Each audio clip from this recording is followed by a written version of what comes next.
Hello বন্ধুরা, good afternoon তোমাদের সবাইকে। তোমরা সবাই কম বেশি জানো যে দরবপুরে কত সুন্দর করে লক্ষ্মী পুজো হয়।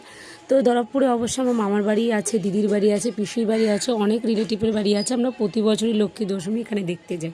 তো এটা কিন্তু একদম মামার বাড়ির পাশে। প্যান্ডেলটা দেখো কত সুন্দর। তো আমি দিনের বেলায় গিয়েছিলাম, কারণ কদিন ধরে প্রচুর বৃষ্টি হয়েছে আর বৃষ্টির জন্য প্রচুর কাদার ভিড়ও হয়।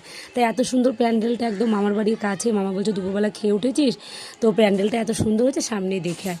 তো বাইরেটা তোমাদের দেখালাম কতটা সুন্দর। তো ভেতরে দেখো প্রত্যেকটা কাজ কিন্তু একদমই হাতে করা কাজ। আর এটা দেখো দরবপুর চাকদা নবরুণ সংঘ, এটা দরবপুর উত্তরপাড়া চাকদা নদিয়া। তোমরা অবশ্যই যারা গেছো ঠাকুর দেখতে তারা জানো। আমি ভিডিও এডিট করার টাইম পাইনি তাই ছাড়িনি। তো ঠাকুরটা দেখো, এই প্রতিমাটা কিন্তু কলাইয়ের ডাল দিয়ে তৈরি করা হয়েছে। শুধু ভাবো কত সুন্দর করে প্রতিমাটা তৈরি করেছে ডাল দিয়ে। তো আমার তো প্রচুর ভালো লেগেছে। রাতেরবেলা ভিড়ের জন্য আমি দিনের বেলায় দেখালাম আর তোমাদেরকেও প্রতিমাটা দর্শন করালাম। আমি তো দেখে পুরো অবাক হয়ে গেছি যে এত সুন্দর ডাল দিয়ে প্রতিমা এরা কী করে বানিয়েছে। তো যাই হোক, মা সবাইকে ভালো রেখো। আর যারা যারা দেখেছো তারা তো জানোই, আর যারা দেখোনি তারা আবার সামনের বছর লক্ষ্মী পুজোতে চলে যাও। এত সুন্দর সুন্দর প্রতিমা দর্শন তোমরা অবশ্যই করতে পারবে।